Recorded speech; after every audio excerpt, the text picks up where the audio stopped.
네, 3월 28일이고 이제 그저께 제시해드렸었던 인터페이스 연습 문제 한번 풀이 볼게요.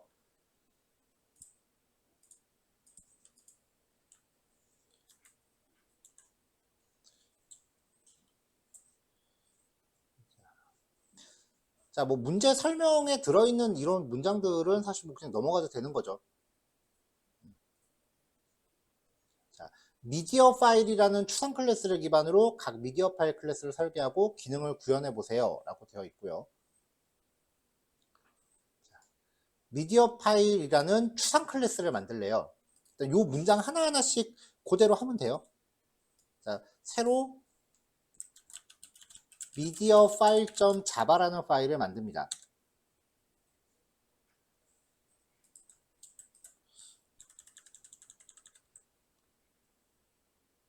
자, 얘가 추상 클래스라고 했죠. 일반 클래스는 이렇게 들어가는데,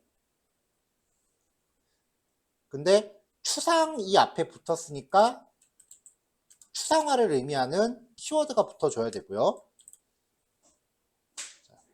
추상 클래스라고 했으니까 이게 이제 붙어줘야 되고, 맨 마지막 문장 보면 모든 클래스는 디폴트 클래스라고 되어 있으니까 이거 앞에 퍼블릭 안 붙는다는 얘기죠. 자, 그래서 이 두 문장 처리했고요.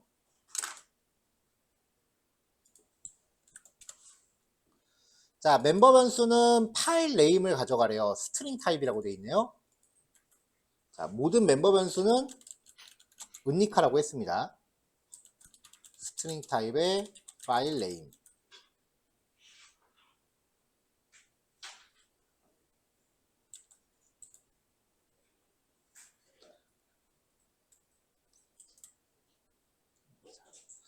자, 그럼 이제 일반 메서드가 getInfo라고 있는데 멤버 변수가 있다라는 말 자체가 그 생성자랑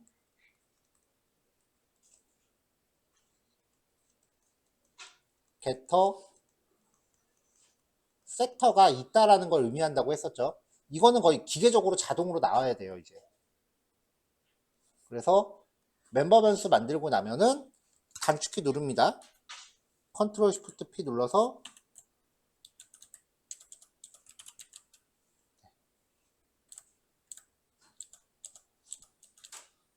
Generate Constructor Using All Fields라고 하는 항목 선택하면 되죠. Generate Constructor Using All Fields 이거 선택하시면 되고요.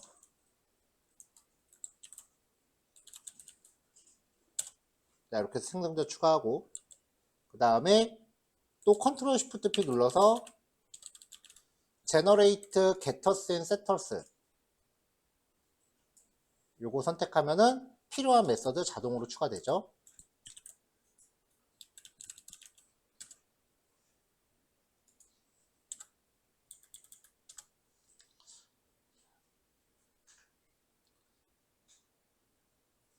자, 그 다음에 이제 일반 메서드 getInfo라는 메서드가 있대요. 파일명 콜론 한 다음에 대괄호 놓고 여기에 실제 파일 이름을 출력하라는 것 같아요. 자, 그래서 public void getInfo 일반 메서드라고 했죠. 자, 얘가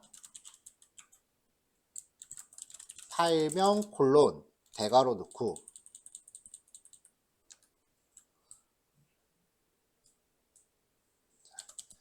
프린트 F로 한 다음에 이 자리에 %S로 하셔도 되고요. 이렇게 한 다음에 this.filename 이라고 하면은 이 값이 바로 출력되는 거고 그 다음에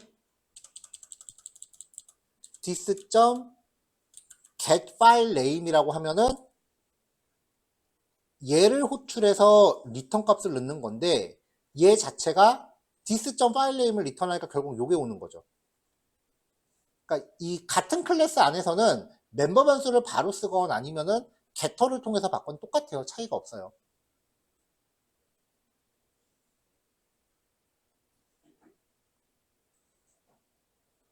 그리고 요 this라고 하는 거는 생략해도 상관이 없는데 가급적이면 붙여주시는 게 좋아요.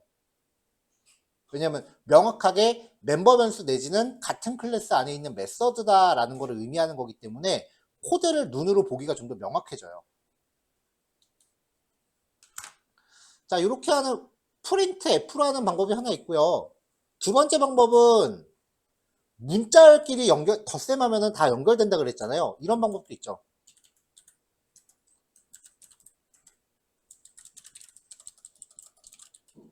파일명 콜론 한 다음에 대괄호 열고 요 대괄호 사이에 들어갈 거잖아요.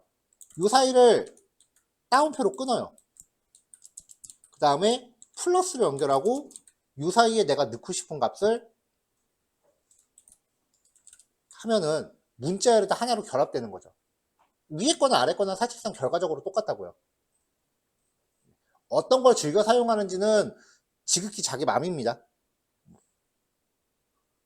둘 중에 하나 아무거나 사용하셔도 됩니다.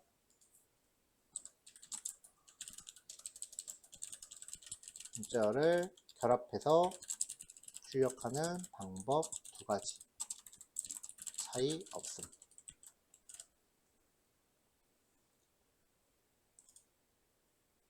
자, 이렇게 해서 이제 미디어 파일이라는 걸 만들었어요. 그래서 미디어 파일 클래스를 상속해서 만드는데 추상 메서드 플레이라는 것도 있어야 된다 그랬죠? 자, 그러면 퍼블릭 추상 메서드라고 했으니까 얘하고 넣어주고 void play. 자, 그 다음에 이제 클래스 오디오 파일을 만듭니다.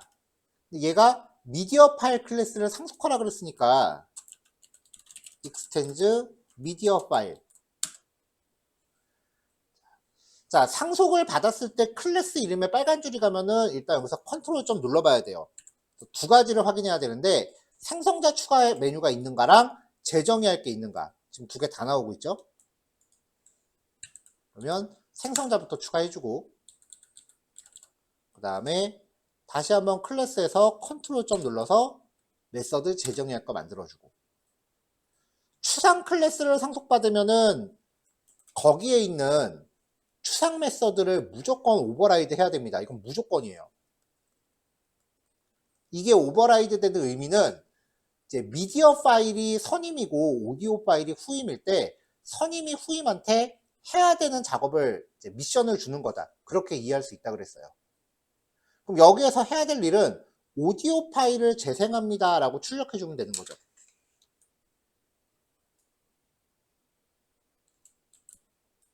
안에 내용 비워주고 오디오 파일 재생합니다.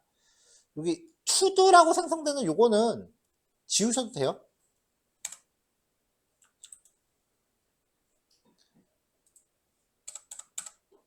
자, 같은 스타일로 비디오 파일, 이미지 파일을 만드는 거고요. 비디오 파일 재생합니다. 이미지 파일 표시합니다. 라고 출력문만 바꿔주면 돼요. 그러니까 나머지 클래스는 그냥 복사 붙여넣기 한 다음에 이름하고 출력문만 바꾸면 되죠.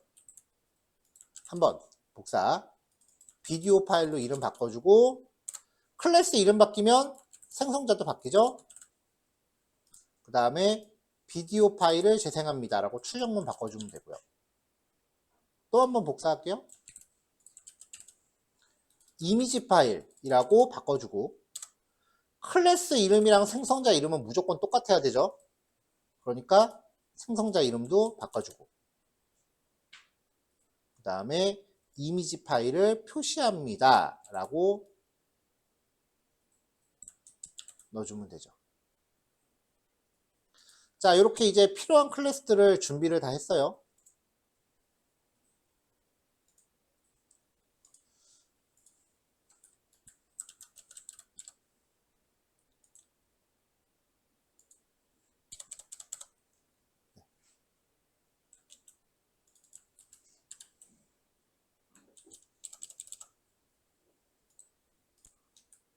자, 파일 이름을 처음에 미디어 파일로 만들었다가 미디어 파일 이그짐으로 바꿨어요. 왜냐면은 요 파일 이름이 메인 클래스 이름이 돼야 되는데 미디어 파일이라고 처음에 파일 이름을 잘못 만들어서 메인 클래스를 만들 수가 없는 상황이었어요. 자, 퍼블릭 클래스 미디어 파일 이그잼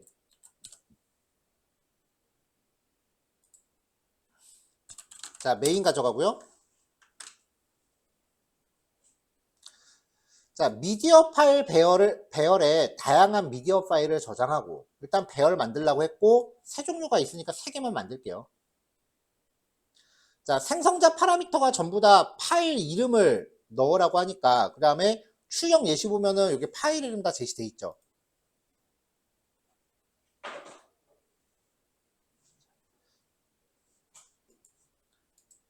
자, 미디어 파일에 보면은 출력하는 게 파일명 콜론, 한 다음에 요 괄호 안에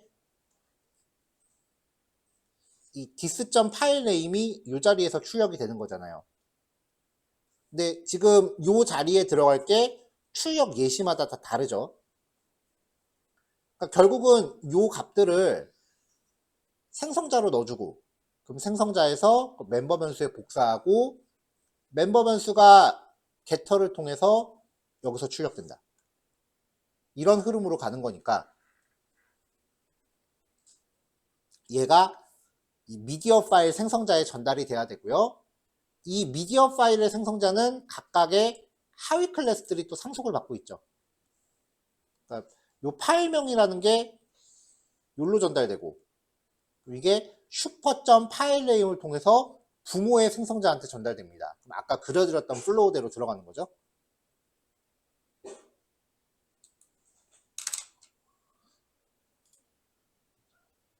자, 그럼 여기서 이제 미디어 파일을 세 종류니까 세 개를 만들게요. 배열 3칸짜리 만들고, 0번째는 오디오 파일인데 이름이 music.mp3, 1번째는 비디오 파일인데 movie.mp4, 그 다음은 이미지인데 picture.jpg니까 0번째, 1번째, 2번째 각각 유형에 맞게 넣으면 되고요. 자, 이걸 반복 돌면서 출력을 할 거예요. for int i는 0부터 i는 files length i 라고 들어가고요. files의 i번째 점 get info, files의 i번째 점 play, 그리고 중간에 한 번씩 빈줄이 들어가야 되니까 빈줄 넣어줄게요.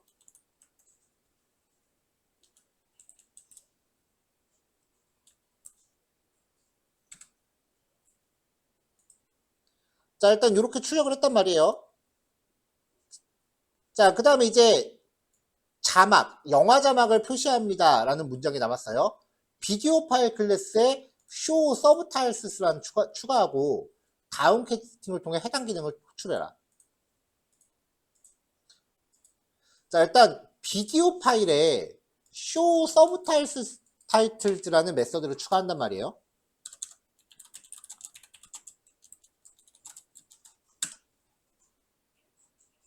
자, 얘가 출력하는 게 자막, 영화 자막을 표시합니다 라는 문구인데 이렇게 출력을 하는데, 지금 이 show subtitles라는 메서드는 부모한테 상속받은 이후에 오버라이드 한 거랑 별도로 이제 독자적으로 추가된 거예요. 이런 식으로 독자적으로 추가된 기능은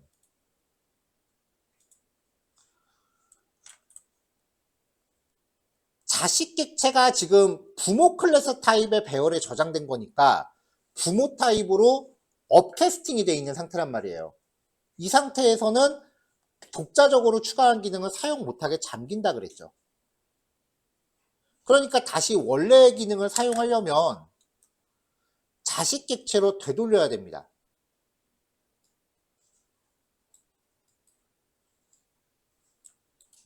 반복문 도는 와중에 처리하려면은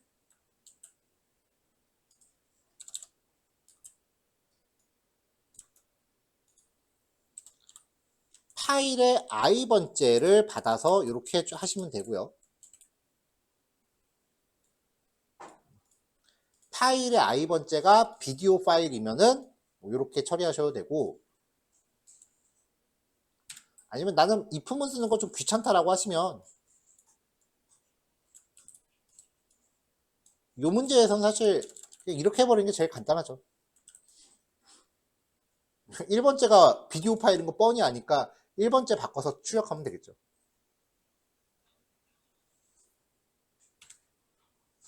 그러면 영화 자막을 표시합니다 라고 결과가 나옵니다.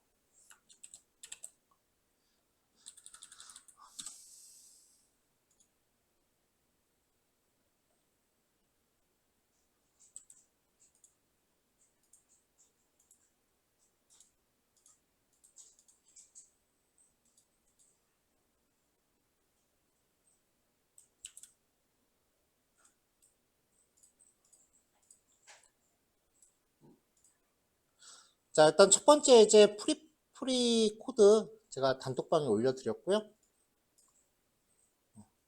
잠깐 쉬었다가 이어서 할게요. 일단 10분 정도 이 코드 해결 못 하신 분들 좀 다시 한번 쭉 리뷰해 보시고요. 리뷰가 끝나면은 이제 이어서 할게요. 그래서 한 40분쯤에 시작하는 걸로 합시다. 자, 이렇게 해서 이제 전교시 때 미디어 파일 예제를 해 봤는데요.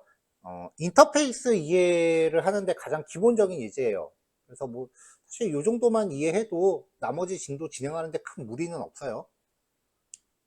근데 이제 이 코드를 직접 만들 수 있을까에 대한 거는 아직 걱정을 안 하셔도 되고, 이 코드가 어떻게 흘러가는지에 대한 흐름은 따라가실 수가 있어야 된단 말이죠.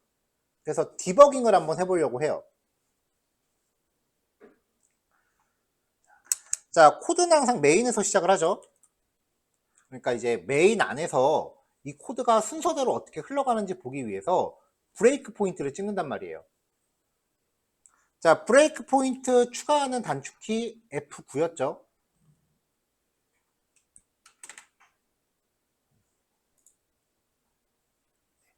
디버깅은 제가 특별히 얘기를 안 해도 여러분들이 예제가 어떻게 흘러가는지 파악하기 위해서 수시로 해보셔야 돼요. 저도 단축키 옆에 적어놓고 있고요, 이렇게. 그래서 여기서 F9를 눌러서 브레이크 포인트를 찍습니다. 자, 이 상태에서 F5를 눌러서 실행을 하면 코드가 여기서 멈춘다는 거죠. 자, 일단 3칸짜리 배열을 만들겠다라고 했고요. 다음 줄로 넘어가기 위해서 F10을 누릅니다. 코드 안에서 이렇게 소괄호가 나오는 경우는 무언가 호출을 한다는 뜻이에요. 소괄호는 무엇인가 호출을 한다는 건데, 이 호출하는 대상이 내가 만든 게 아니라면 굳이 그 안에 따라 들어갈 필요는 없어요. 예를 들어서 system.out.println이라는 기능을 호출하는데 우리가 이거 직접 코딩한 거 아니잖아요. 그러니까 이거는 이 안으로 따라 들어갈 필요가 없어요. 근데 내가 만든 코드라면, 내가 작성한 파일이라면 이게 어떻게 작동하는지 한 번은 이 안으로 들어가 볼 필요가 있다는 거죠. 이 안으로 들어가는 단축키는 F11입니다. F10은 그냥 다음 줄로 이동이에요. F11은 안으로 들어가기예요.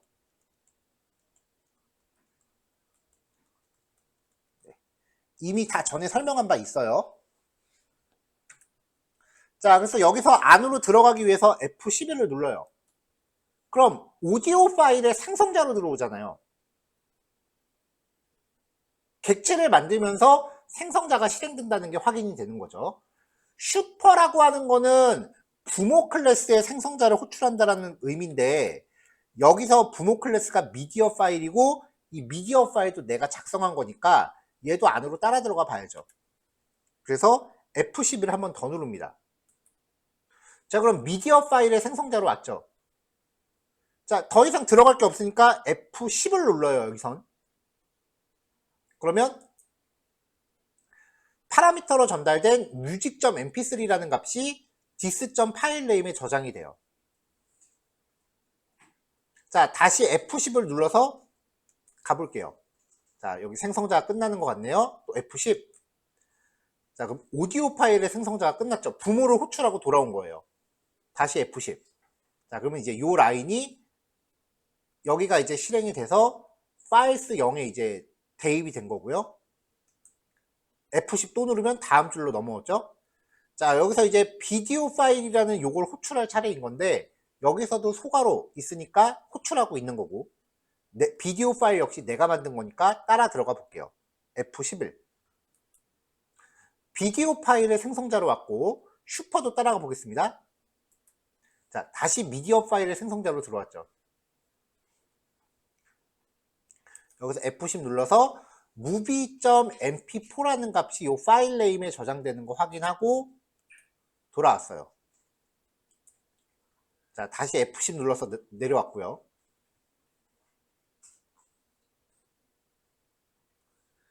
자, 지금 여기가 실행이 된 거고요. 그 다음에 얘가 여기 저장될 차례예요. 아까 files라고 이제 3칸짜리를 만들었잖아요. 그래서 여기 왼쪽에 보면은 files라고 되어 있고 0번째 칸에는 오디오 파일이 들어있단 말이에요. 이제 여기서 F9 눌러서 다음 줄로 넘어가면 1번째 칸도 뭔가 채워지겠죠. 자, 다시 F10이요. F10을 눌러서 다음 줄로 넘어가요. 자, 그러면 1번째 항목이 비디오 파일로 채워졌죠. 자, 여기서도 이제 이미지 파일 안으로 따라 들어가기 위해서 F11. 자, 이미지 파일의 생성자로 넘어왔고요. 슈퍼로 호출하니까 미디어 파일 생성자로 또 띄워왔죠. 자, 여기서 F10. 그럼 picture.jpg가 저장이 될 거고 미디어 파일 끝나고 이제 파일스의 두 번째에다가 채워 넣으면 여기도 이렇게 채워졌죠. 자, 그래서 이 안에 보면은 오디오 파일의 파일 네임, 비디오 파일의 파일 네임, 이미지 파일의 파일 네임에 각각 다른 값이 저장돼 있다 확인되잖아요. 자, 이제 반복문 돌면서 자, 현재 i가 0이다 라고 적혀 있네요. 그럼 파일스의 0번째 get info를 호출하는 거예요. 0번째가 오디오 파일이니까 오디오 파일에 해당하는 get info가 출력이 될 거고 플레이 출력되고 빈줄 출력하고 이렇게 반복문을 3번 도네요. 자, 여기서 이제 서브타이틀스로 들어가요. 아까 여기 반복문 돌 때는 제가 굳이 get info와 플레이까지 따라가 보지 않았는데 여기서 F11 눌러서 또 따라 들어가 보면은 요거를 출력하는 거네요. 자, 끝났으니까 이제 끝나면 자바 계속 F10을 누르면은 자바 자체적으로 프로그램을 종료하기 위한 루틴을 타요. 근데 이거는 우리가 만든 코드 아니니까 여기서 이제 끝난 거라고요. 자, 여기 반복문 도는데 다시 한번 살펴볼까요? 브레이크 포인트 하나 더 찍었고 F5. 자, 아까 브레이크 포인트 찍어놓은 거에서 멈췄는데 아까 여기는 다 봤잖아요. 이제 이 반복문 안을 살펴보려고 해요. 그러면은 여기서 F5를 다시 한번 누르면 다음 브레이크 포인트까지 한 번에 워프를 해요. F5 누르면 여기서 다시 멈췄죠? 여기서 F10을 누른단 말이에요. 다음 줄로 들어왔어요. get info. 소괄호가 있다라는 거는 뭔가 호출하는 건데 내가 코딩한 걸 호출하고 있다면은 이게 어떻게 작동하는지 보고 싶을 때 따라 들어가라고 했습니다. 따라 들어갈 때 단축키 F11. 그쵸? 여기서 F11 누르면 이게 지금 들어오는 거죠. 자, 여기서 get 파일 네임을 호출하고 있으니까 여기서 F11 한번 더 누르면은 이 get 파일 네임으로 들어올 거예요. 근데 지금 여기서 보면 이게 오디오 파일이 아니라 미디어 파일의 기능이다라는 걸 확인을 해야 돼요. 왜냐하면 부모한테 상속받은 걸 자기 것처럼 쓰고 있는 거니까. 자, F10 눌러서 빠져나가고요. 자, 여기서 또 플레이 F11을 눌러요. 자, 이번에는 오디오 파일의 플레이를 호출하고 있죠. 부모 거를 재정의하면 부모 걸로 가는 게 아니라 자기 걸 쓴다고요. 프린트 ln 이런 식으로 작동한다라는 거 확인하고 이제 종료하면 되죠. 코드를 직접 짜지 못하는 거는 괜찮아요. 코드를 직접 짜지 못하는 거는 실제로 우리가 한 4개월 정도 지나면 4개월 이후에 4개월에서 5개월 사이에 이제 포트폴리오 작업을 시작할 거란 말이에요. 그때까지는 직접 백지 상태에서 스스로 코딩할 수 있는 게 1도 없어도 상관이 없어요. 왜냐면 그때까지는 맨날 새로운 거 할 거예요. 처음 보는 건데 당연히 혼자 못 짜지. 하지만 완성되어 있는 코드가 어떻게 흘러가는구나라는 흐름은 계속해서 놓치지 않고 따라오셔야 돼요. 그것만 집중하셔도 지금은 충분해요.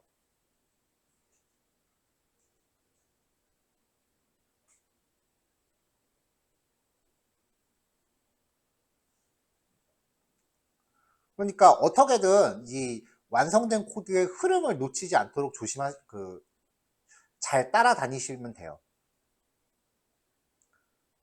가장 확실하게 따라다니는 거는 지금처럼 이렇게 디버깅을 하는 건데, 디버깅 방법 자체도 익숙하지 않은 경우가 많으시니까 그럴 때는 저처럼 이렇게 펜으로 그려가면서 따라가는 얘기죠. 그래서 코드를 인쇄해놓고 시작하시던지, 아니면 태블릿을 사용하시던지, 방법은 여러 가지가 있겠죠. 얘기한 김에 보면은 이게 좀 비주얼 스튜디오 코드가 조금 아쉬운 게 인쇄가 안 돼요.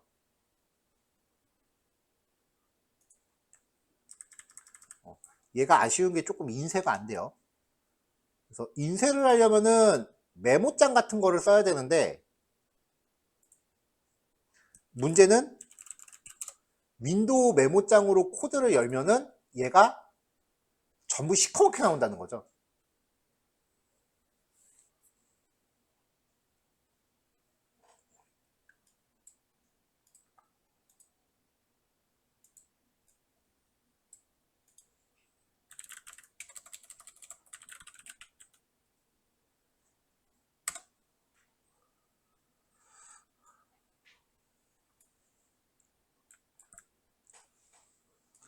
자, 그래서 이제 프로그램을 하나 소개할게요.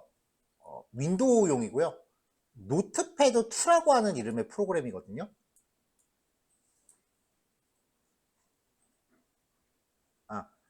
이거 말고 한글화 버전.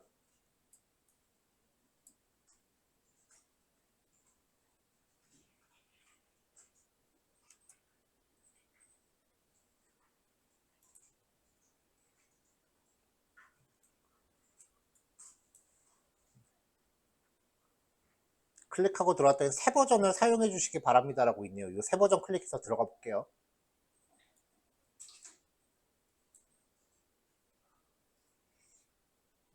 어차피 그게 그거네. 자, 여기 보시면 이제 압축 파일 다운로드 버튼이 있고요. 그 다음에 이 사람이 압축 파일을 비밀번호를 걸어놨대요. 비밀번호가 요거래요.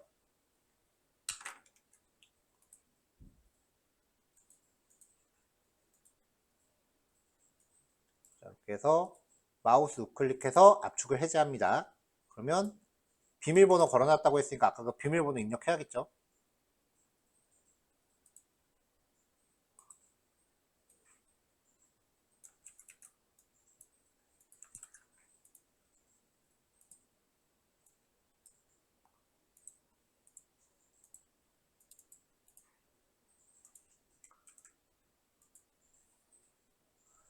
자, 다운로드 한 다음에 압축 풀면은 안에 이제 버전별로 폴더가 있는데 딴 건 다 무시하셔도 되고요. 릴리즈 x64 요것만 챙기시면 돼요. 나머지는 필요 없어요. 네. 뭐 요거는 지금 같이 따라오세요.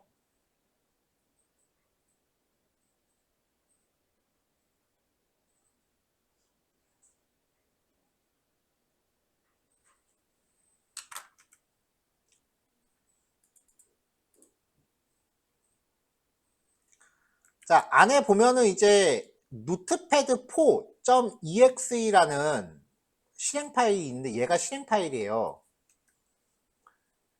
근데 얘를 여기서 그냥 실행하지 마시고요. 이 릴리즈 x64라는 이 폴더를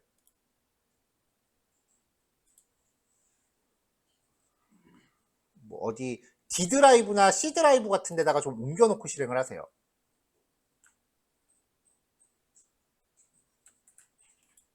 왜냐면은 얘를 이제 조금 이제 윈도우 기본 메모장이랑 스위치를 시킬 거예요.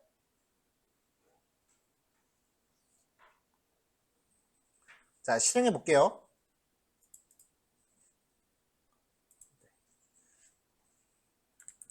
자, 아까 뭐 보고 어쩌고저쩌고 나오면은 얘가 처음 보는 프로그램에서 이렇게 뜨는데 여기서 추가 정보 버튼 눌러서 실행하시면 됩니다.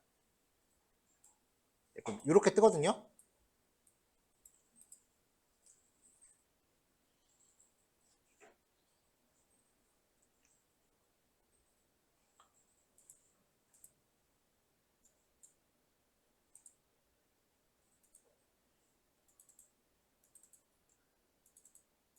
이걸로 소스 코드를 열면은 색깔이 이렇게 세팅이 돼서 나와요. 보기 편하잖아요, 훨씬.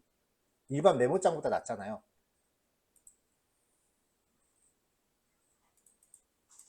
플러스 마이너스로 글자 크기 세팅할 수 있고요.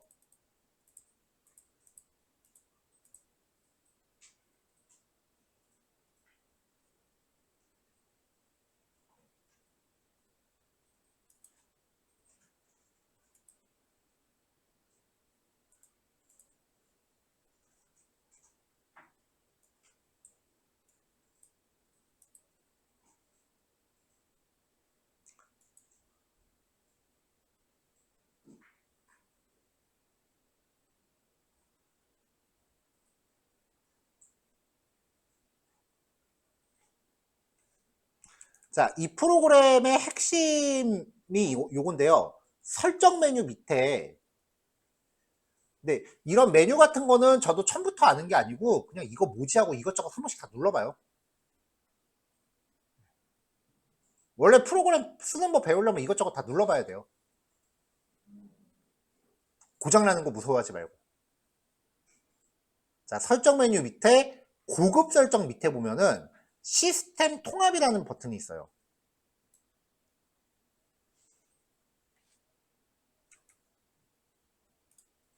설정 밑에 고급 설정 밑에 시스템 통합.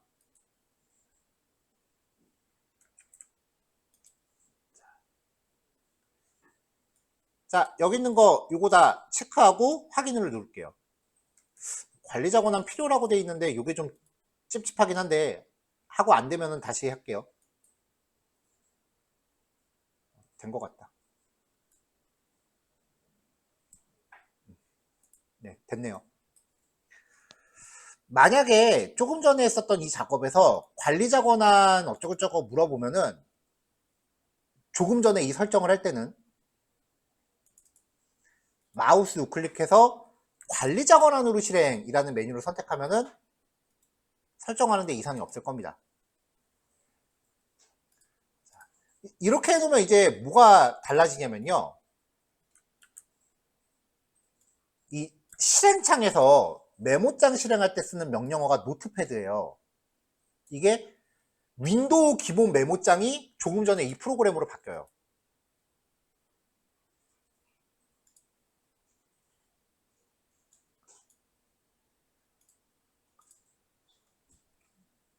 그리고 한참 이제 코딩을 하다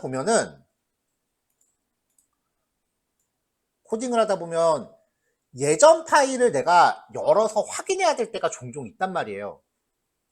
예전에 어떻게 했지 하면서 옛날 파일 같은 거를 열어가지고 확인해야 될 때가 종종 있는데 뭐 그래서 이제 파일 한꺼번에 보려고 여기 그냥 프로젝트 하나에다가 뭐 패키지 나눠서 다 합쳐서 실습 진행하는 경우도 있는데 이 프로그램들이 파일을 무한정 열 수 있는 게 아니에요. 열 수 있는 파일 개수 제한이 있어요.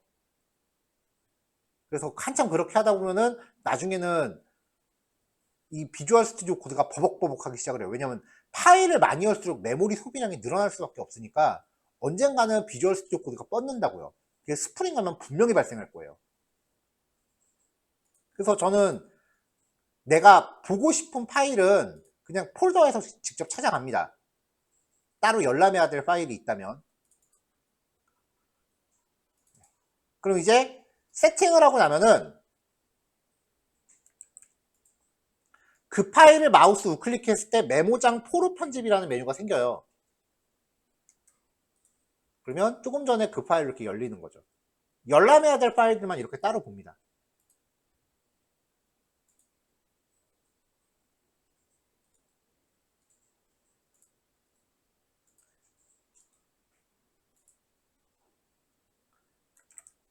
아예 자바 코드를 마우스 우클릭한 다음에 연결 프로그램 안에 다른 앱 선택이라는 메뉴로 들어가세요.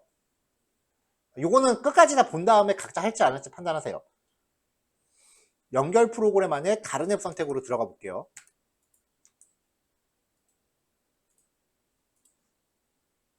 자, 그럼 이제 기본이 비주얼 스튜디오 코드로 되어 있는데 저는 비주얼 스튜디오 코드로는 항상 기본 앱 설정 안 해요.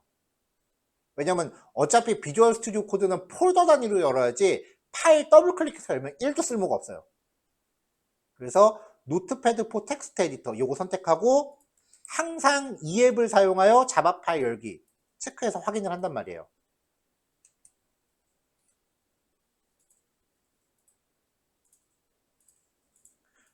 그럼 이제 자바 소스 더블 클릭하면 메모장으로 열리는 거죠. 그러니까 내가 급하게 열람할 파일들은 이렇게 여는 겁니다.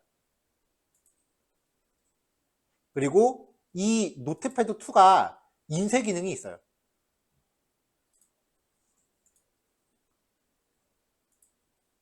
인쇄 기능. 그래서 여기서 필요한 파일을 인쇄하는 거죠. 지금 프린터가 없으니까 PDF 파일로만 저장했어요. 그럼 이렇게 파일이 인쇄되는 거죠.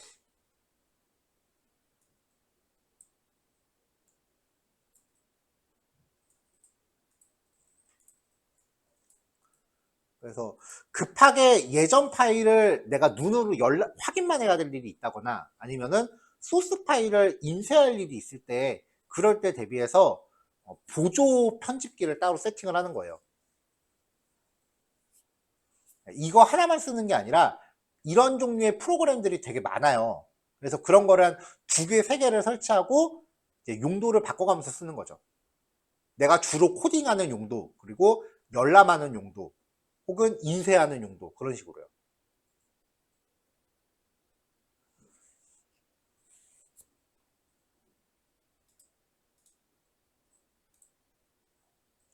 자, 디버깅 얘기랑 그 다음에 코드 인쇄 이슈가 있을 때 어떻게 설정하시는지 그런 거 얘기했었습니다.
자, 그 다음에 시간이 뭐 얼마 안 남아서 지금 톡방에 올려드린 주소는 제 개인 블로그 주소예요. 이렇게 전달해드린 이유가 요즘 저도 그 수업 내용들 하나하나 정리해서 올리고 있거든요. 일종의 요약본이라고 보시면 될 것 같아요. 아직 반복문까지밖에 못 올렸는데 그 하루에 한두 개씩 정리해서 올리고 있어요. 반복문 들어가면은 텍스트로 적어가면서 이렇게 했단 말이에요. 예제 코드는 우리 수업에서 했었던 코드랑 한 95% 똑같아요.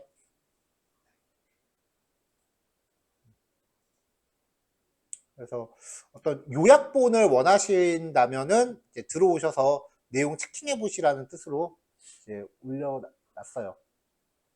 아마 모든 과목을 다 올릴 것 같지는 않은데 지금 자바는 그 작정하고 지금 요약본 올리고 있으니까 왼쪽 카테고리에서 코딩 밑에 자바라는 카테고리로 들어가시면 얘네들만 나오니까요.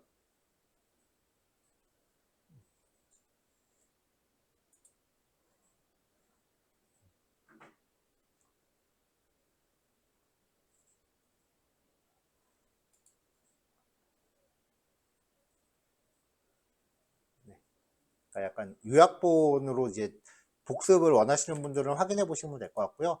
여기서 요 재규호출의 이해라는 거는 보시지 마세요. 이건 수업 진도 안 나간 거예요. 알고리즘 때문에 해놓은 거라서 얘는 빼고 보세요.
자, 그럼 이제 다음 문제 살펴볼까요?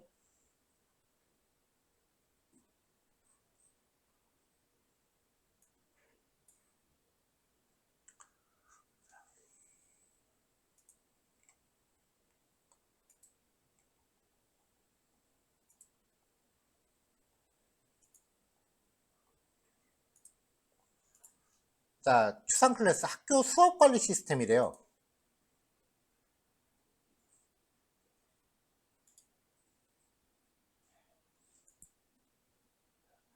자, 모든 수업은 공통적인 정보를 갖고 있지만 수업 방식, 온라인, 오프라인, 혼합은 서로 다르대요.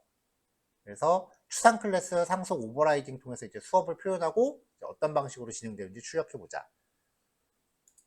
자, 일단 추상 클래스 코스라는 애를 만들려고 합니다. 자, 여기서도 메인 클래스를 제외한 모든 클래스는 디폴트 클래스를 작성한다라고 돼 있으니까 결국은 파일 하나에 다 작성하라는 얘기예요. 자, 코스. 일단은 요것도 이제 메인 클래스 역할을 할 파일을 만들어야죠. 스쿨 코스 시스템.java라고 파일 하나 만들게요.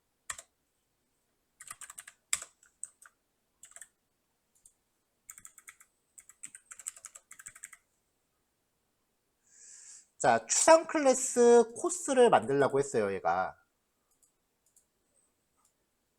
그래서 추상 클래스로 정의를 합니다. 멤버 변수가 코스 네임이라고 돼 있고, 그 다음에 티처 네임, 수업 이름과 교사 이름을 멤버 변수로 잡으래요.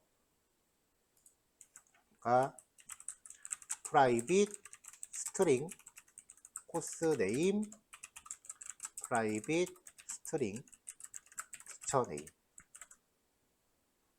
아, 얘는 퍼블릭 클래스가 아니죠, 참.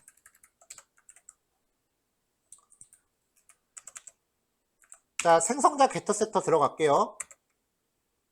자, 코스에 대해서 생성자 들어왔고요.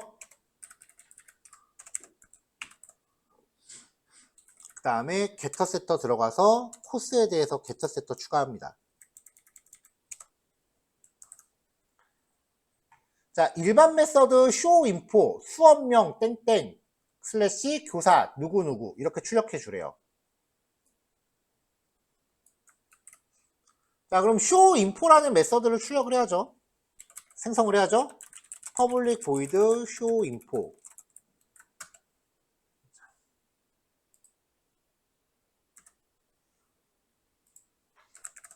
자, 여기서 할 거는 수업명 땡땡 코스 네임 플러스 슬래시 걸고 교사 티처 네임.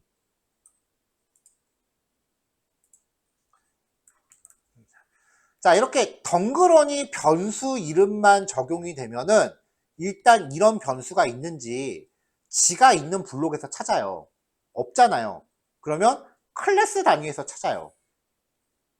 그러니까 지금 여기서 말하는 코스.name은 코스 네임은 멤버 변수가 되는 거죠. 티처 네임도 얘가 되는 거고. 근데 만약에 여기서 스트링 코스 네임은 뭐 체육 이렇게 해버리면은 이 코스 네임은 맨날 요거만 갖다 쓸 거라고요. 왜냐면 가까이 있는 게 우선이니까. 이런 경우에 멤버 변수를 갖다 쓰려면은 디스 점을 붙이면은 멤버 변수를 쓴다 그랬죠. 그럼 이제 비주얼 스튜디오 코드 상에서 졸지에 얘가 사용 안 되는 애가 돼버린 거예요. 그러니까 사용 안 한다고 노란 줄 가는 거죠.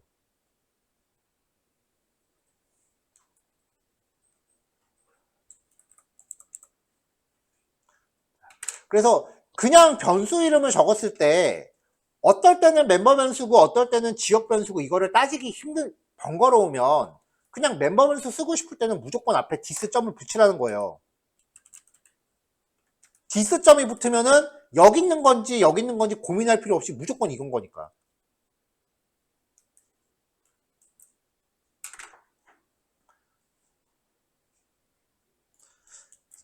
자, 그 다음에 멤버 변수를 다이렉트로 갖다 쓰는 거랑 get teacher name을 호출해서 get course name get course name을 호출해서 얘를 리턴 받아서 쓰는 거랑 어차피 똑같은 거라 그랬어요. 출처가 여기잖아요.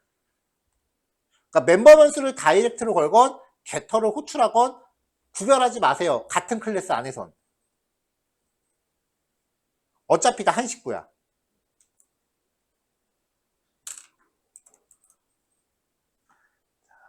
자, 그 다음에 문자열을 이렇게 덧셈으로 연결해서 출력하는 방법도 있고 아까도 얘기한 건데 프린트 F에서 수업명 %s 슬러시 교사 %s 줄 바꾸면 이 경우에는 줄 바꿈 강제로 해줘야 되니까 역슬래시 n 이렇게 해서 this.coursename this.teachername 이렇게 해도 똑같은 거라 그랬죠. 에러 안 났어요. 프로그램은 뭐로 가도 서울로만 가면 돼요. 지금으로선. 근데 이제 서울로 가는 방법이 익숙해지면은 그 다음부터는 이제 효율성을 따져야죠. 걸어갈지 버스를 탈지 기차를 탈지 비행기를 탈지 고르는 거지. 어떤 게 가장 효율적인지. 근데 그거는 이제 일단은 서울까지 가는 게 익숙해진 다음에 할 얘기고 일단은 무조건 가는 것만 생각하면 돼요.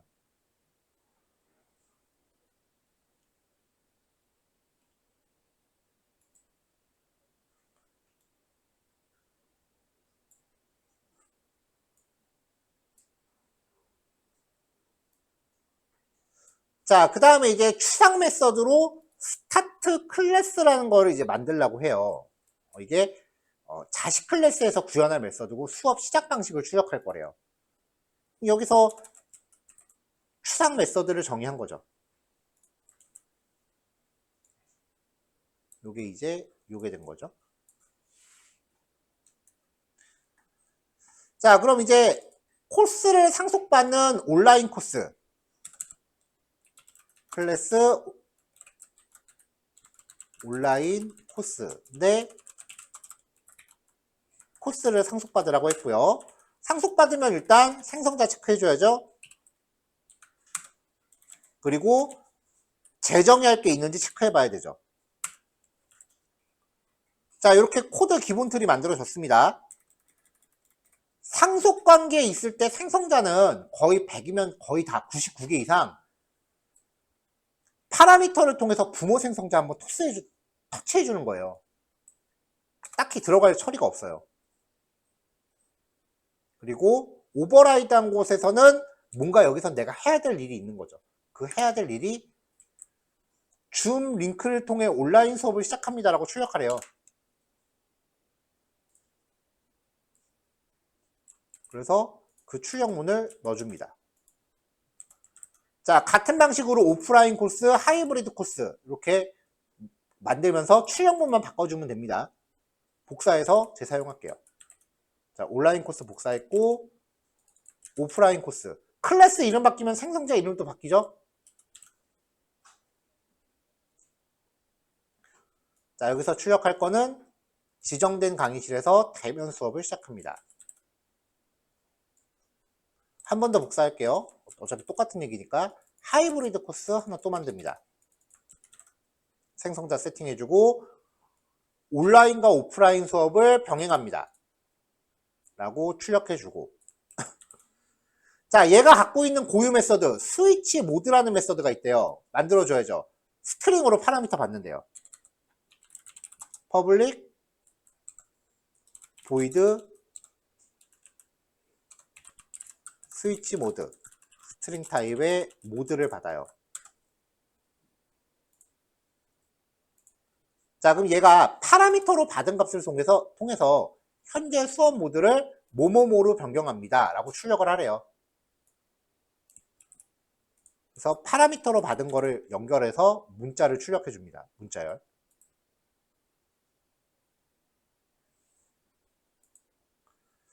자, 문제 타입은 이제 콜스 타입의 배열을 만들어서 다양한 수업을 저장하고 포문으로 출력, 그 다음에 스타트 클래스를 실행한다. 자, 문제 아까 거랑 형식 똑같아요. 자, 그래서 3개 만들어서 과목 세팅했고요. 자바 프로그래밍 김교수, 자료구조 이교수, AI 프로젝트 박교수 이렇게 만들려고 했으니까 이 내용에 맞춰서 각각 출력을 해줍니다. 자, 어떤 각각에 전달하는 게 어떤 클래스인지는 그 밑에 나오는 출력문 보면 확인이 되죠. 이러한 출력문을 만들어내는 클래스 형식대로 만들어주면 되잖아요. 자, 반복 돌아볼게요.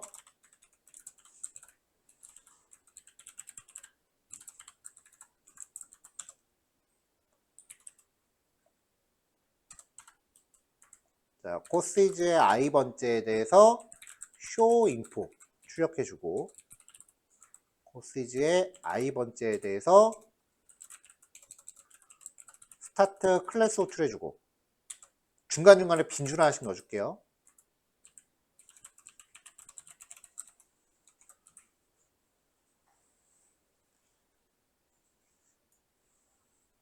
자, 그 다음에 이제 수업 모드를 실시간 화상으로 변경합니다. 까지 출력해 줘야 되니까 2번째 모드를 실시간 화상으로.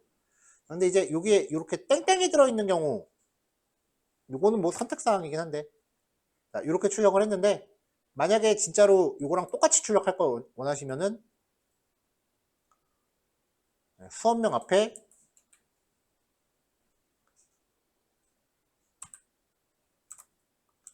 뭔가 아이콘 같은 거 넣어줘야겠죠.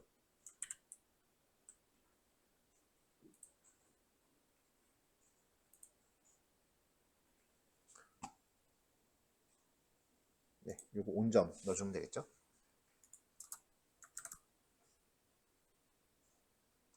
한 띄어쓰기 한 2개 넣어주면 되려나?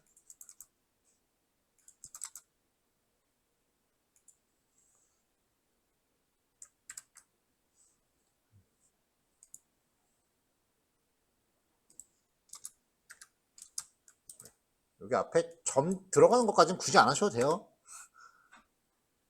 얘가 출력을 못 해주네.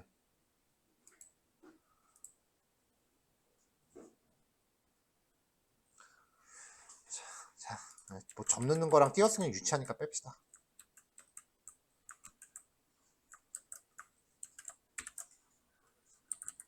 자, 두 번째 프리파일 톡방에 배포하겠습니다.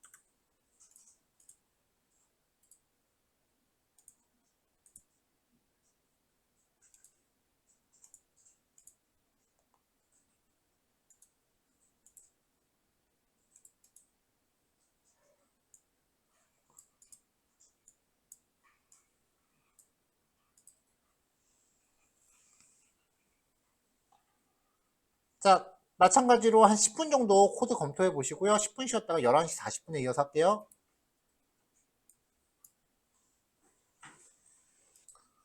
네, 그럼 다음 문제 넘어가 볼게요. 자, 스마트 도시 교통 제어 시스템이래요. 그래서 파일을 또 예제 파일 하나 만들게요. 스마트 시티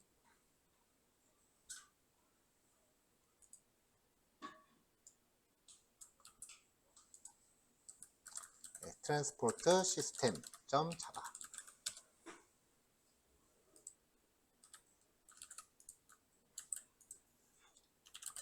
자, 퍼블릭 클래스 만들어 놓고 일단 메인 먼저 준비해 놓고요. 자, 문제 요구사항을 보면 일단 추상 클래스 트랜스포트를 정의하라고 되어 있어요.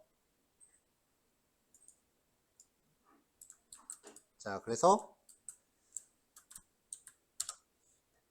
트랜스포트라는 추상 클래스를 하나 준비하고요. 퍼블릭일 필요는 없죠. 한 파일에 다 작성할 거니까.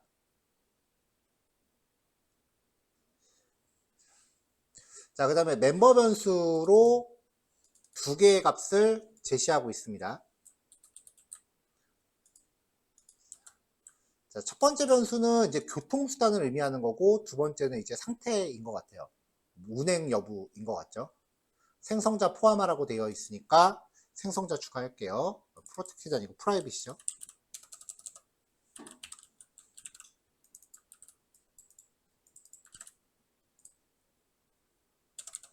자, 생성자 추가하겠습니다. 컨트롤 쉬프트 P 눌러서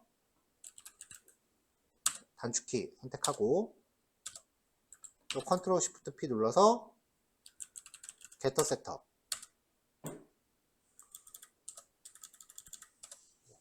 추가해줬고, 일반 메서드 스탑이래요. 교통수단 뭐뭐뭐가 정지합니다 라고 출력하는 기능이니까 이 스탑에 해당하는 기능을 추가해 줄게요. 자, 퍼블릭 보이드 스탑, 그 다음에 교통수단 뭐뭐뭐가 정지합니다. 멤버 변수 접근할 때는 앞에 디스점 붙이는 게 좋다 그랬죠. 그리고 게터를 통해서 리턴을 받건 아니면 멤버 변수를 직접 출력하건 동일한 거라고 했고요. 자, 그 다음에 추상 메서드 스타트, 그리고 목적지를 안내하는 내비게이트라는 메서드. 파라미터는 당연히 목적지겠죠. 자, 추상 메서드는 구연부가 없이 세미콜론으로 끝나죠. 자, 그래서 여기서 해당하는 추상 메서드 두 개 정의하고요. 자, 버스, 트레인, 그 다음에 드론. 세 개의 클래스를 트랜스포트를 상속받아서 만들려고 합니다. 일단 버스부터 클래스 버스 익스텐즈 트랜스포트. 클래스 이름에 빨간 줄 가면 단축키 눌러서 생성자 추가해주고 또 컨트롤 점 눌러서 메서드 재정의해주고. 자, 그럼 얘는 해야 될 게 두 개네요. 자, 불필요한 주석이랑 기본 코드 지우고, 자, 스타트. 버스 뭐뭐뭐가 출발합니다.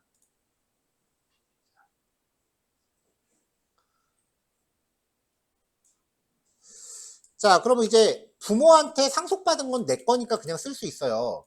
부모 클래스의 멤버 변수가 지금 은닉되어 있는 상태이기 때문에 상속이 안 된다고요. 그래서 이 멤버 변수에 접근하기 위해서는 this.getter 메서드로 접근을 합니다. 자, 내비게이트. 버스가 어디로 이동합니다. 요 파라미터 받아서 사용하면 되겠죠. 그래서 버스가 어디로 이동합니다. 자, 같은 스타일로 트레인하고 드론 똑같이 만들면 되는데 트레인하고 드론은 고유 메서드도 있네요.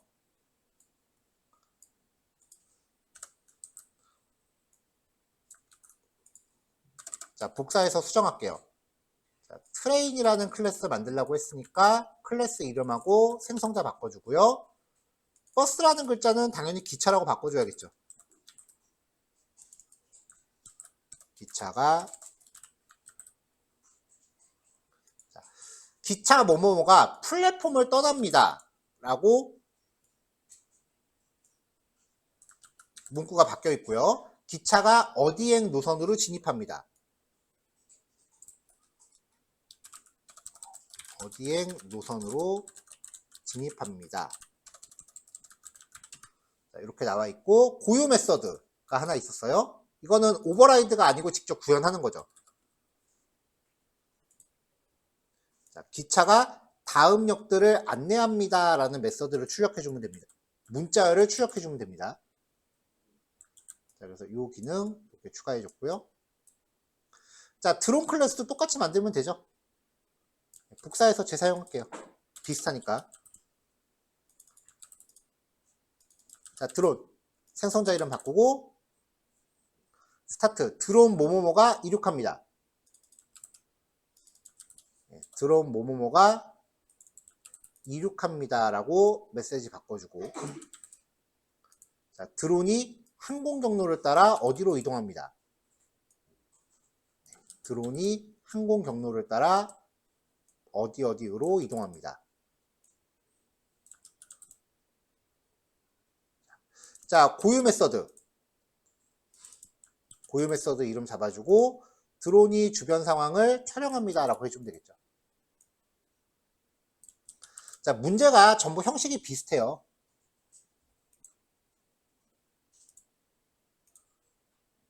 자, 그 다음에 이제 메인에서 트랜스포트 배열을 만들어서 여러 교통수단을 저장하고 근데 출력 내용을 보면은 버스 이름이 각각 이렇게 영문으로 미리 정해져 있죠.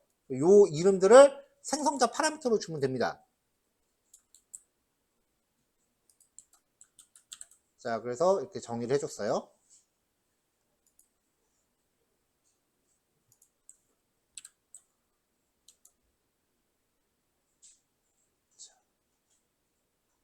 자, 그 다음에 이제 상태, 스테이터스라고 하는 거를 이제 파라미터로 넣어줘야 되는데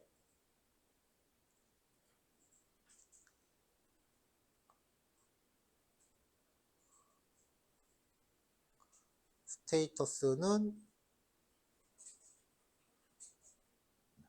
처음에 다 출발로 넣어줄게요.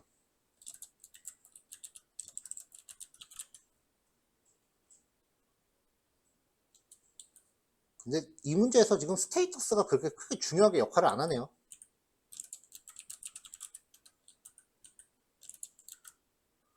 네, 드론은 이륙.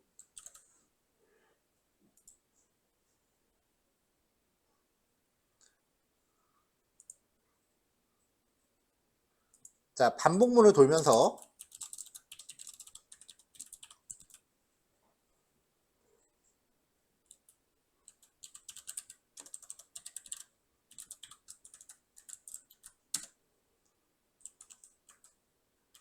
자, i번째에 대해서 모든 수단에 대해 스타트 호출하고 서울역으로 안내를 하고 그 다음에 스탑을 호출하라고 되어 있죠. 자, 그럼 여기서 스타트라고 하는 메서드가 작동을 하면 이렇게 그냥 메시지만 출력하라고 되어 있는데 상태가 스타트면은 출발로 바뀌어야 될 거예요. 그래서 여기서 조금만 더 그 생각을 깊게 해보면은 this.set, status에 출발이라고 넣어주고 그 다음에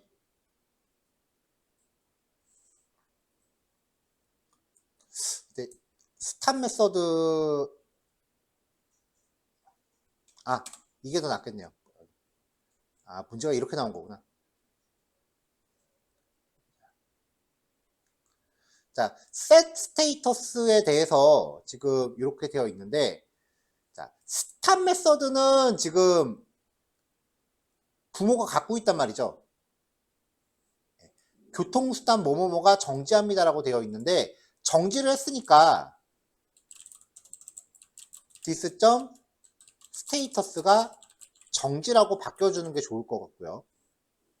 스타트 메서드는 부모 메서드, 부모를 상속받아서 자식이 구현해야 되는 거니까 여기서 this.setStatus에 대해서 뭐 출발이라고 값을 바꿔주는 게 상태값이 좀 더 자연스럽겠죠.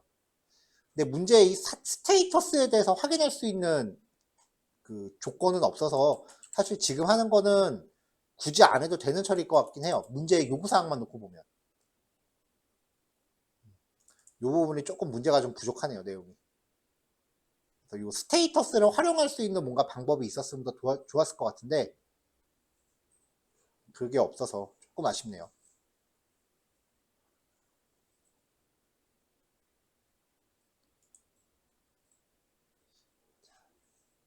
자, 트레인과 드론은 다운캐스팅을 통해 고유 기능도 호출하래요.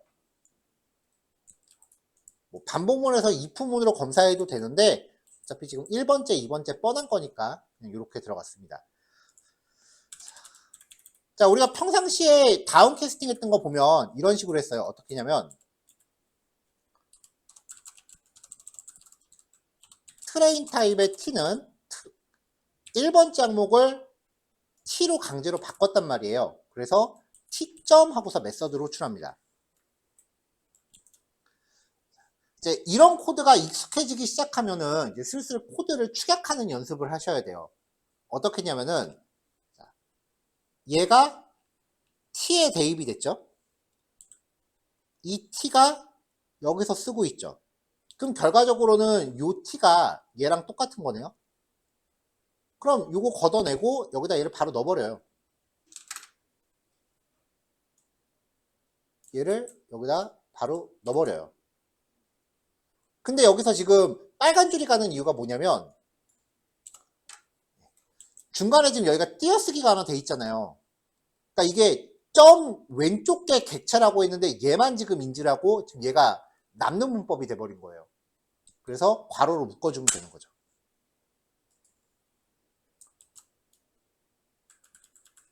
이렇게. 그러면 형반안에서 호출하는 거를 한번 축약해서 쓸 수 있게 됩니다.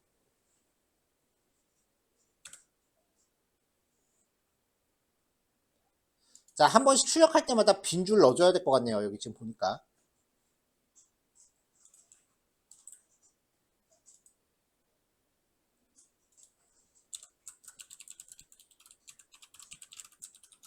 자, 이렇게 해놓고 출력문이랑 비교해보면 조금 차이가 생겨요. 왜냐면은 여기 출력문에서는 기차가 다 출력하고 그 다음에 기차가 다음 역들을 안내합니다. 그리고 드론에 대해서 다 처리하고 드론이 주변 상황을 촬영합니다. 그러니까 요 문구들이 각자 자기 위치에 맞게 사이사이에 들어가야 되니까 이렇게 따로 떨어뜨려서 출력하는 게 아니라 반복하는 와중에 종류에 맞게 출력하라는 얘기죠. 그래서 요거는 출력 형태를 보면 아까 앞에 문제들은 포문 안에서 if로 검사하건 따로 출력하건 상관이 없었는데 요번 문제는 출력 내용하고 비교해 보면은 출력 위치 때문에 반드시 이 안에서 해줘야 돼요. if i번째가 instance of train일 때, 그렇지 않고 i번째가 드론일 때에 나눠서 출력문을 사이사이에 넣어주면 되겠죠.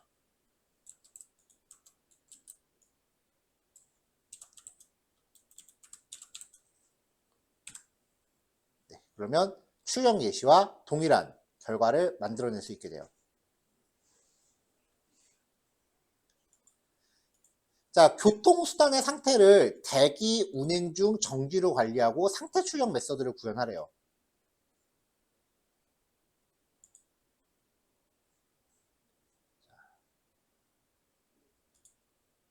자, 상태 출력을 하는 메서드를 구현하라고 하니까 여기 교통수단에서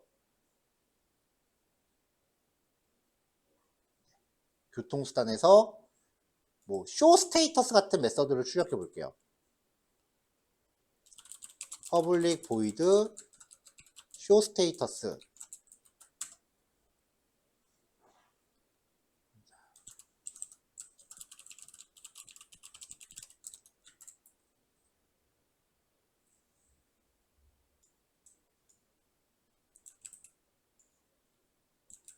자, 교통수단 뭐뭐뭐의 상태.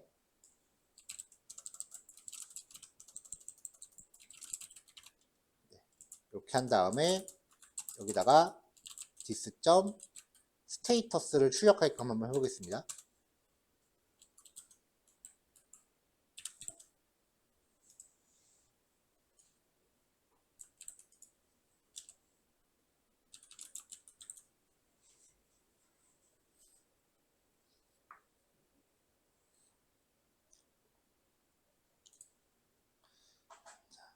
자, 그럼 이제 객체가 만들어질 때는 처음에 대기로 관리하라고 했으니까 상태를 대기로 해줘야 될 것 같고요. 그리고 스타트가 들어가면은 운행 중으로 바꿔줘야겠네요. 여기 출발이라고 바꿔줬는데 운행 중으로 다 바꿔주고요, 메시지를. 마지막으로 스탑하면은 정지로 바꾸래요. 스탑 메서드에서는 상태 값을 정지로 바꿔요. 자, 일단 첫 번째 내용에 대해서 이렇게 됐는데 이게 최선일까? 자, 잘 봐요. 출발을 하면은 상태 메시지를 운행 중으로 바꿔주죠. 그럼 그걸 하기 위해서 제가 지금 똑같은 코드를 한 번, 두 번, 세 번 넣었죠. 그럼 여기서 출발했을 때 상태 메시지를 운행 중이 아니고 출발로 바꿔오세요 라고 하면 지금 몇 번 고쳐야 돼요? 세 번 고치잖아요. 이렇게 되면 코드가 별로 안 좋은 코드가 돼요. 좋은 코드, 안 좋은 코드의 특징, 좋은 코드, 안 좋은 코드를 판단하는 방법은요, 어디를 내가 고쳐야 된다라고 가정을 해보세요. 그럼 손이 몇 번 가는지. 물론 여기 문제에서는 이 스타트라는 메서드가 추상 메서드라는 전제가 있기 때문에 지금 이거밖에 방법이 없기는 해요.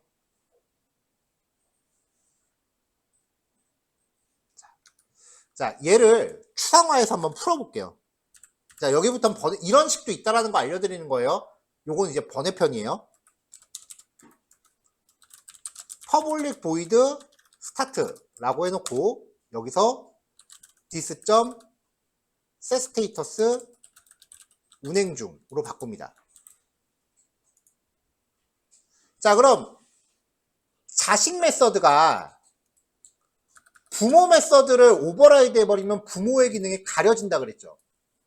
근데 지금 여기서 이 상태 메시지 바꾸는 걸 내가 유지를 하고 싶은 거예요.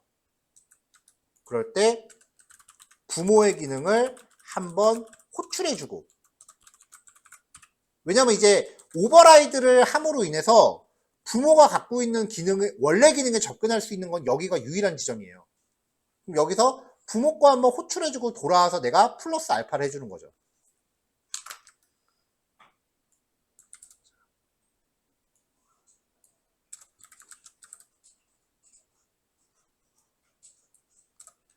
자, 이런 식으로 바꿔주면 자식 클래스의 스타트를 호출했을 때 전부 공통적으로 얘를 먼저 한번 호출하고 돌아온단 말이에요.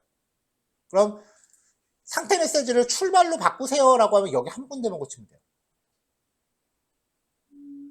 그러니까 프로그램 코드를 바라보는 시각은 딴 거 아니에요. 그냥 엄청 게으르면 돼요. 수정 이슈가 발생했을 때 어떻게든 손가락을 덜 까딱까딱할, 그걸 궁리하는 게 객체지향이라고 저는 그렇게 생각을 해요, 개인적으로. 그러니까 3번 고칠 거 코드를 한번 꼬우면은 한 번 고칠 수 있잖아요.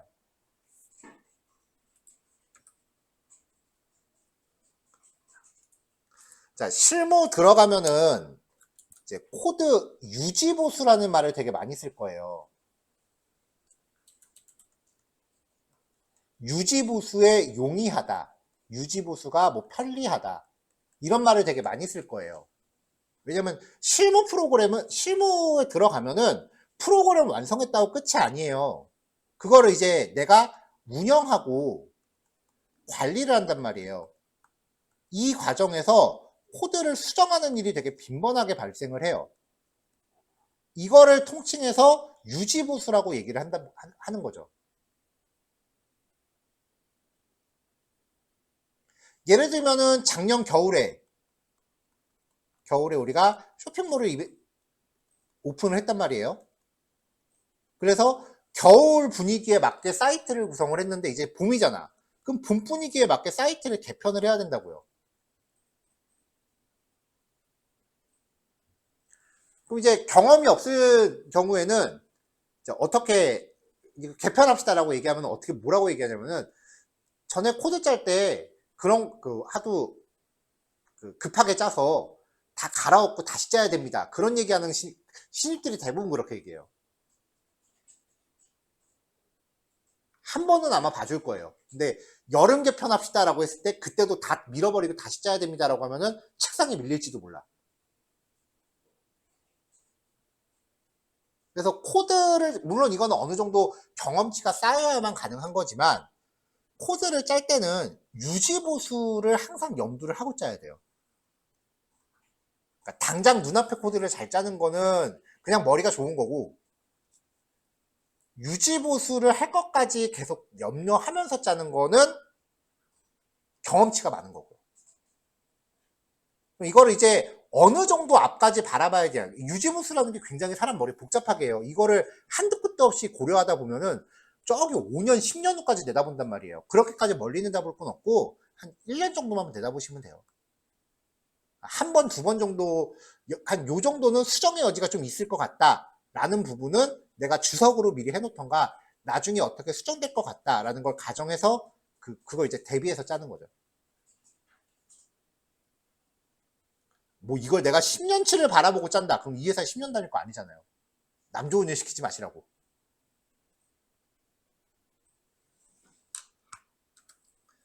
근데 이런 유지보수를 이제 염두하는 거는 실제로 코드 만들어 놓고 어디를 수정해야 된다는 이슈가 생겼을 때 그것 때문에 내가 진짜 온갖 노가다를 다 해본 경험이 있어야 돼. 뼈 아픈 경험이 있어야만 예측이 되는 거예요. 어쩔 수가 없어. 왜냐면 어떻게 고칠지는 솔직히 코드 짜는 사람이 어떻게 고쳐줄지가 어떻게 알아.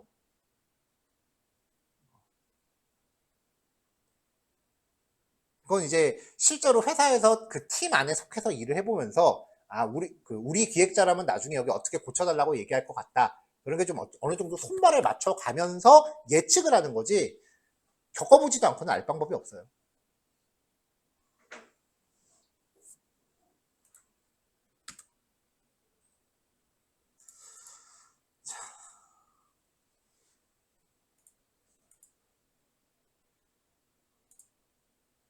자, 트랜스포트 매니저 클래스를 만들어서 배열 제어 및 통계 출력을 하라고 되어 있는데 요거부터는 이제 다음 오후 내용에 이어서 진행할게요.